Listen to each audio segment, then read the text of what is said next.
नमस्कार साथियों, स्वागत है आप सभी का हमारे कोरोना क्लासेस यूट्यूब चैनल पर। दोस्तों, आज आपके लिए जो वीडियो है बहुत ही इम्पोर्टेंट रहने वाला है और इस वीडियो में मैं आपको रेट 2026 जो जनवरी में होने वाली है उसके जो पदों की बात की जा रही है वो 10,000 पद हैं साथियों। इन 10,000 पदों का वर्गीकरण हमारी पिछली भर्ती जो 48,000 पदों पर हुई थी, पिछली भर्ती 48,000 पदों पर हुई थी, आपको पता है। उस भर्ती के आधार पर किस कैटेगरी को कितना वेटेज दिया गया था, उसके एक आधार पर, उसी के आकलन पर मैं आपको इन 10,000 पदों का वर्गीकरण करने को जा रहा हूँ। आप लोग इसको रियलिटी नहीं माने, एक अनुमानित आंकड़ा है ये, जो आप लोगों के लिए शायद एक पूरी तरीके से समझ पैदा करेगा कि किस कैटेगरी को कितने पद पिछली भर्ती के आंकड़े के आधार पर 10,000 पदों में से विभाजन होना चाहिए। अगर मैं लेवल 1 और लेवल 2 दोनों की बात करता हूँ तो देखिएगा साथियों, आप सभी को पता है कि पिछली भर्ती में 48,000 पदों में से अगर मैं देखूं तो लेवल 1 के लिए पद बहुत कम थे और लेवल 2 के लिए ज़्यादा थे। तो उसी के आधार पर मैंने इसको वर्गीकृत किया है और अक्सर देखा जाता है कि बीएड के अंदर जो विद्यार्थी होते हैं ना, वो ज़्यादा होते हैं और एसटीसी के अंदर विद्यार्थी कम होते हैं। तो पदों की संख्या बीएड के बजाय कम होती है लेवल 1 में। तो लेवल 1 के आधार पर मैं अगर बात करूँ तो 4500 पद, इमेजनरी अगर 4500 पद भी मैं लेकर के चलता हूँ पिछली भर्ती के आधार पर, एक आंकड़ा हम दें तो 4500 पद लेवल 1 में और 5500 पद हमारे लेवल 2 में यहाँ पर काउंट किए जाएंगे। और इन लेवल 1 का फिर से वर्गीकरण किया जाएगा और लेवल 2 का फिर वर्गीकरण किया जाएगा। इसी को देखते हुए अगर हम जनरल की बात करते हैं, जनरल कैटेगरी में हम इन 4500 पदों की बात करते हैं, तो जनरल कैटेगरी की बात करें तो लगभग 50% पद, 50% पद इन 4500 में, जिस तरीके से पिछली भर्ती हुई थी ना, आपने देखा होगा जनरल कैटेगरी के लिए जो पद आए थे वो लगभग 50% रिजर्व थे। कितने थे? 50% के आसपास रिजर्व थे। तो इन 4500 पदों में से 50% अगर मैं जनरल के लिए रिजर्व करता हूं, देखिए है तो ये अनरिजर्व कैटेगरी, लेकिन पदों की संख्या हमेशा जनरल कैटेगरी में 50% होती है। उसका रीज़न भी आप लोगों को पता होगा कि जनरल कैटेगरीज में जो अदर कैटेगरी के विद्यार्थी हैं वो क्या होते हैं, जनरल फाइट करके जाते हैं। इस वजह से जनरल कैटेगरी को 50% रिजर्व किया जाता है।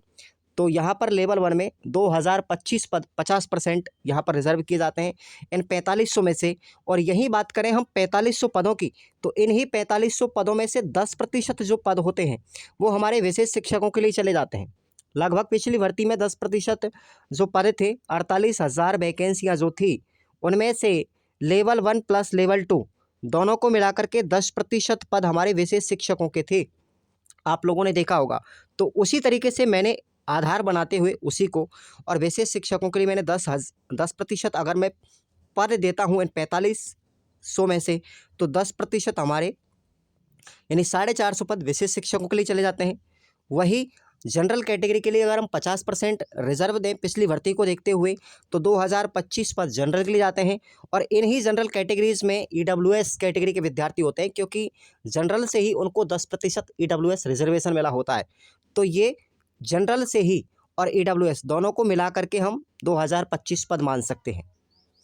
अगर हम ओबीसी की बात करते हैं तो ओबीसी के जो विद्यार्थी होते हैं, उन ओबीसी के विद्यार्थियों को कुछ एमबीसी कैटेगरीज में दिया गया है, उनके लिए भी 5% रिजर्वेशन होता है। तो इनके लिए हम बात करें दोनों को मिला करके तो 810 पद यहाँ पर आते हैं। ये 810 पद मैंने 20% के आधार पर निकाला है, क्योंकि पिछली भर्ती में लगभग 20% ही था ओबीसी के लिए बजट। और बात करते हैं हम एससी के लिए और एसटी के लिए, तो दोनों के लिए लगभग 15% यहाँ पर वेटेज देखने को मिलता है पिछली भर्ती के अनुसार। तो 15% मैंने दोनों को दिया, तो एससी के लिए 600 पद आते हैं और एसटी के लिए 615 पद यहाँ पर विभाजित किए जाते हैं। थोड़ा सा अनुमानित कट ऑफ, अनुमानित जो आंकड़ा है ये पिछली भर्ती के वर्गीकरण के आधार पर मैंने बनाया है।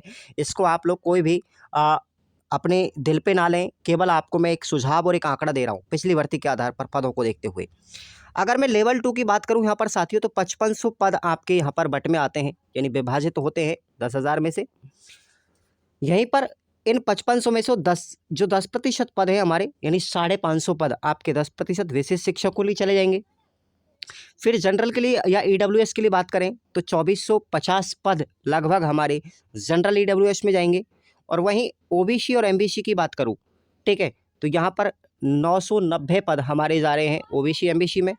एससी और एसटी के लिए, एससी के लिए 742 पद और एसटी के लिए 768 पद यहाँ पर विभाजित किए जा रहे हैं। तो ये हमारा एक तो ये एक अनुमानित आंकड़ा था जो आप सभी के लिए मैंने बताया है, और उम्मीद है कि आप सभी विद्यार्थी इस अनुमानित आंकड़े के आधार पर ही आप लोग चलेंगे, क्योंकि ये पिछली भर्ती के आधार पर मैंने बनाया है।